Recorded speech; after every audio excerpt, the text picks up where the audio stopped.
I don't know if you know that Africa has a rainforest. Yeah. It's the biggest one. It's the biggest lung of the world now. So it's much smaller than the Amazonian rainforest. But because the Amazon rainforest is already losing its power, the African rainforest is now the first lung. It takes much more carbon dioxide from the air than the Amazon rainforest.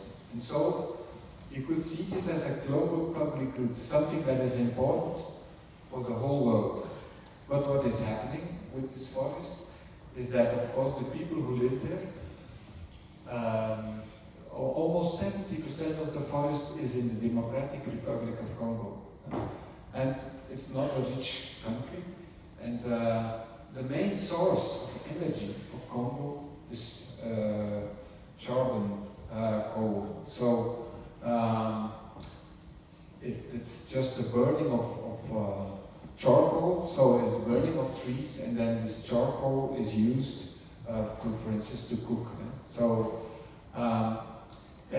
all the big cities in Congo, for instance, you might not know, but Kinshasa is really a big city, about 15 to 20 million people, we don't know exactly. Around these cities, you see this whole industry of charcoal, the big plastic bags that are carried with all kinds of vehicles to the city.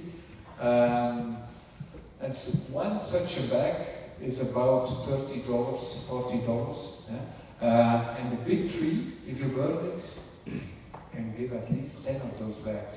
That's $300. That's half of the income in a year, earned in a year on average in Congo. So you can imagine that producing charcoal can be an interesting source of income. But also if you just live near the forest, you use charcoal to cook and so on. So that's one reason why this forest is under pressure. The other reason is that, you know, the way of doing agriculture in Congo is called slash and burn. So it's, you might think it's primitive, but in fact, it is a very clever way of producing food products in a tropical forest environment. Because maybe you don't know this, but this is a very fertile environment, everything grows. So, but if you want to produce food, you don't want that everything grows, you want that your food grows. So you have to, so what is slash and burn? You cut the forest, you let it dry, and you burn it. And then the ashes are like good for the fertility of the land. And so this was a very good way of working if you are with 5 or 10 million Congolese. But now, of course, they are with 100 million. And in 20 years, they will be with 200 million. And then, of course, this way of producing food is more like deforestation. Because before, with 5 million or 10 million Congolese, you cut a part of the forest, you produce some food, and then you go to another part, and you do the same. And you come back, and the original part, 30 years later, and the forest is restored. But now this way of doing agriculture is not anymore, it's more like deforestation. So what is happening is that 1% of the forest disappears every year. And if we don't want this first lung of the world to disappear, I think we will have to work together with the Congolese. Because most people in the world, like we, for instance, here, we have cut their natural forests long time ago. So we cannot expect one of the poorest people in the world, people living in the Democratic Republic of Congo, not to cut their natural forest, because we would like them to keep the first lung of the world. That will not work, and if I talk to them, they also say we have no alternative, there's no work here. So,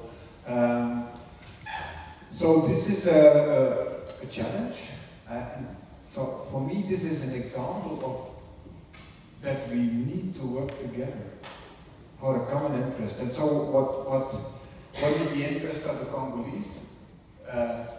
Is that we I remember I arrived there in a little village where they cut the forest, and I talked to the other people, and they said, well, why do you do this? And we said, yeah, what do you want us to do? The only jobs here in our village are the 2 teachers who work here. So if you want us to stop doing what we are doing now, we need other ways to have a living. And so I think it is in our own interest also to have a deep cooperation that we create, in fact, an ecological development path in Congo that allows a big part of the forest to survive and gives them a possibility to have a good income or a better income without having to resort to cutting the forest.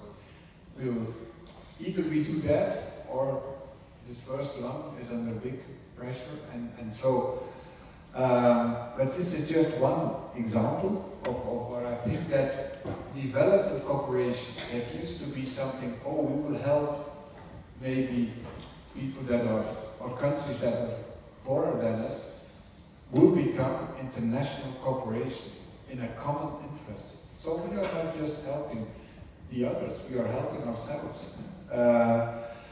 And I think personally that we should work together as Europeans with Africa. Because there's a common interest to do so. Europe should invest its capital and knowledge in Africa, and that will help to create the jobs that people need in Africa. I don't know if you know, and I don't know if I said it already, but every year 30 million people, young people, like most of you here in the room, they come to the labor market looking for an income and a job. And